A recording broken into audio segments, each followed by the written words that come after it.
Halo, perkenalkan nama aku Bintang. Di sini aku akan melakukan setting atau konfigurasi untuk email incoming atau outgoing pada Odoo 12. Nah, pertama-tama kalau kita ngebahas tentang setting, pasti kita harus mengaktifkan developer mode-nya. Kita ke settings, aktif developer mode. Nah, untuk mengkonfigurasi email ini kita berada di technical. Kita akan ngotak-atik incoming mail server dan outgoing mail server. Misal pertama incoming mail server dulu. Nah, incoming mail server kita create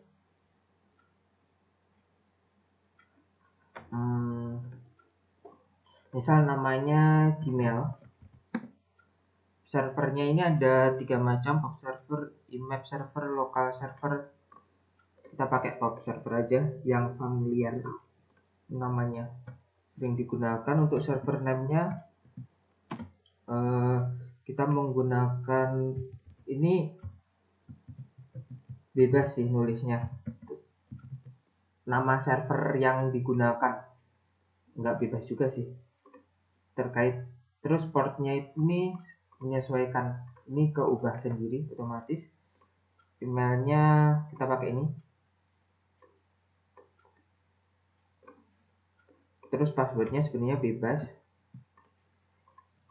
Plus confirm. Password di sini nggak mau kan? Kenapa nggak mau? Karena ini hubungannya sama Gmail. Jadi passwordnya sebenarnya ini nggak bisa kita buat di Google, password yang ada di sini. Nah, cara buatnya kita ke akun Google, ke bagian keamanan. Nah, di keamanan atau di security ini itu ada beberapa hal yang perlu dicermati. Misal kita harus memverifikasi dulu, login verifikasi 2 arah. Nah, tapi yang paling penting ini kita bikin sandinya di sini, bikin sandi. Nah, kita akan mengcopy ini, nama servernya, kita bikin sandi di sini ya. Ini kita klik lainnya, custom pop.gmail.com buat. Nah, sandinya kita ngikutin yang ada di sini. Udah ya. Kemudian kita kopas saja, paste. Udah. Press confirm jika masih gagal. Nah, udah kok terkonfirmasi. Nah, selanjutnya untuk fake now ini, untuk mengetahui nanti kalau kita klik fake now di sini, nanti akan muncul last fake date-nya sekarang gitu. Tapi ini aku skip gara-gara untuk fake now ini waktunya butuh waktu yang lama, durasi. Jadi kita tinggal klik lagi untuk fake now gitu aja. Tapi ini udah incoming mail servernya udah ke-save sih. Jika belum ke-save, mungkin ada terkonfirmasi. Nah, jika belum terkonfirmasi, jika mungkin ada error, kita ke technical, ke bagian schedule action. Nah, di schedule action ini fake mail service-nya itu kita ubah durasinya. Bentar ya, technical, terus schedule action, terus fake mail service-nya diedit, durasinya dieksekusi berapa gitu. Kemudian kalau masih error lagi, email queue manajernya itu juga diedit untuk eksekusi free-nya berapa. Nah, kalau 2 itu masih error, kemungkinan besar udah nggak error sih. Kalau udah 2 itu time-nya diganti, udah nggak error. Nah, selanjutnya incoming sudah terkonfirmasi, kita ke outgoing mail server. Nah, outgoing mail server ini untuk mengirim email, perusahaan mengirim email ke customer atau supplier, bisa dibilang partner. Untuk deskripsinya bebas. Untuk priority-nya ini sebenarnya nggak perlu ditulis, tapi priority ini lebih ke urutan prioritas yang mana duluan yang dikerjakan. Tapi kita belum punya, cuma satu, jadi nggak masalah. Terus SMTP servernya ini aku pakai yang dari Google ini. Di copy. Nah, sebenarnya ini tuh kan mail transaction protocol. Jadi ini tuh untuk keamanan transaksi email. Kita bikinnya kayak gitu. Nah, untuk connection security pakai SLL, terus SMTP portnya ini secara otomatis ngikutin ini. Nah, secara otomatis terganti. Untuk username kita pakai ini. Coba kita tes dulu. Nah, ini kan masih error. Soalnya hubungannya sama Odoo tadi. Hubungannya sama email. Jadi kita ke Google, akun Google. Ini kita copy dulu. Copy, kita ke akun Google, terus kita tambahin lagi nih yang ada di sini lainnya. Nah, terus buat, nah kata sandinya ngikutin yang ada di sini. Copy, oke, dan coba kita tes dulu. Connect test, ya sudah tersukses. Save. Oke, udah clear.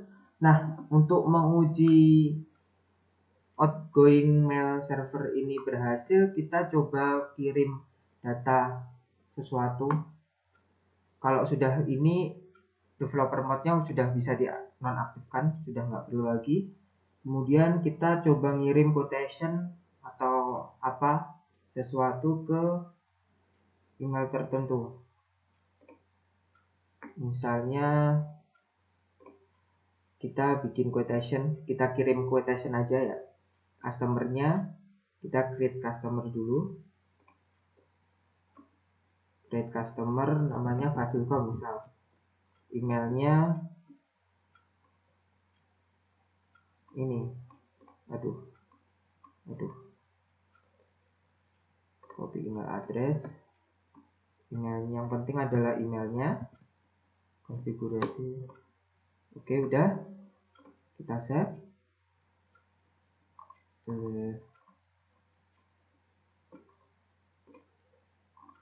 Nah, ini juga harus diisi.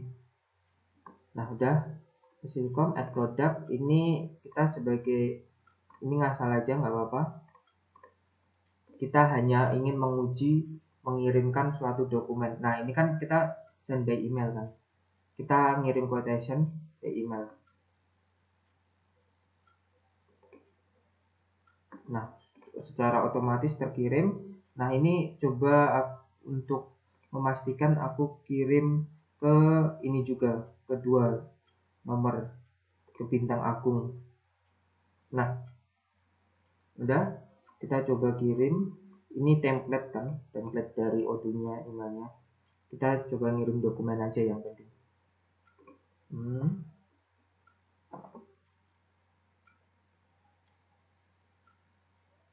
Nah, quotation sudah dikirim. Kita coba cek di email. Kan tadi dikirim kedua ke Fasilkom dan ke email aku. Kita coba. Nah, ada email baru masuk yang sales order nomor 5. Kita lihat tadi yang bintang ini sama persis gudang garam filter 12.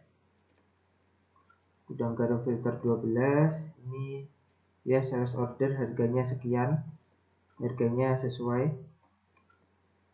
Oke. Nah, jadi untuk kirim-kiriman ingoing sama outgoing kurang lebih seperti itu sih. Untuk pengirimnya kita lihat tadi, pengirimnya yang kita daftarin, Bintang Nusantara 13. Sedangkan yang ini itu admin master admin, email master admin. Oke. Nah, selanjutnya kita akan menginstal DB Visualizer. Nah, install DB Visualizer itu lokasinya ada di sini, di website resminya DB Visualizer. DB Visualizer itu intinya dia gunanya untuk database Odoo 12. Kita download aja yang ini. Kebetulan ya download lagi gak apa-apa. Ini versinya ada macam-macam sih. Oke, kita buka aja yang udah di download.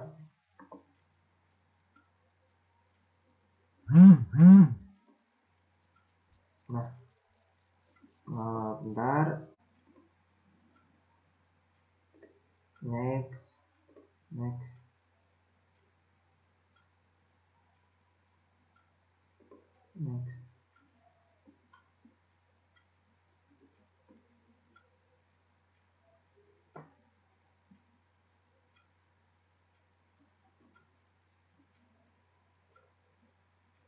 Untuk step-stepnya install sebenarnya dari sini itu sudah cukup jelas. Untuk menginstal DB Visualizer-nya,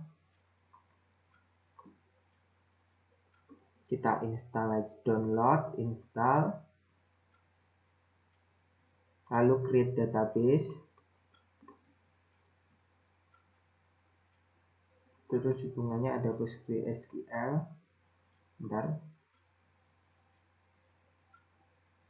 ya, run, kita run.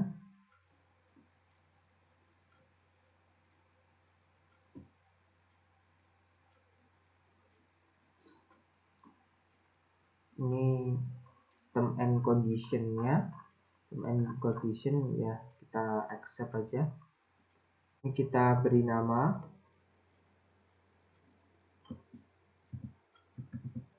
ConnectDB. ConnectDB. Next saja. Nah, ini ada banyak banget kan database-nya. Lalu kita database drivernya pilih PostgreSQL. Ini yang kita di Odoo kan juga pakai PostgreSQL. Jadi sama. Jadi ketika kita menginstal Odoo awal, sudah. Selanjutnya kita itu akan menghubungkan dengan database-nya tadi namanya ini tugas 6. Kita hubungkan, ini database awalnya Postgre, kita ganti tugas 6. Oh ya, benar tugas 6. Terus database user ID-nya ini sesuai dengan yang ada di Postgre, bukan Postgre, maksudnya kita waktu install Odoo awalnya username ID sama passwordnya apa ketika kita install Odoo di awal. Nah, seperti ini. Kita kopas saja, terus connect. Nah, sudah terkoneksi. Kemudian kita lihat dulu, ini kan sudah terkoneksi ke database. Open. Nah, ini tabelnya nggak ada tulisannya ya. Tabelnya ada banyak banget lah skemanya. Tabelnya ada banyak untuk database tugas 6 ini. Nah, selanjutnya kita bisa melihat tabel. Tabelnya ada banyak. Misal ini bagian tabel, ada akun, ini akun, accounting, aset. Kita coba lihat tabel untuk event ya. Nah, tabel untuk event kayak ini, event mail, event type. Tabelnya ada macam-macam. Misal ini event type dulu. Nah, event type-nya ini ada ada macam-macam. Dia merujuk ke kayak event-event merujuk ke event type, event tiket merujuk ke event type, Premier League-nya apa. Terus ini bisa dalam bentuk grafik, one link. Ini kontrolnya, misal terkait kontennya kolom primary key, table name. Ya kalau table name jelas paling kecil, tinggal gini aja relasinya. Primary key, ini primary key-nya aja. Oke, kurang lebih penjelasan untuk DB Visualizer ini, keterhubungan antar tabelnya seperti itu. Thank you for watching. Mantap.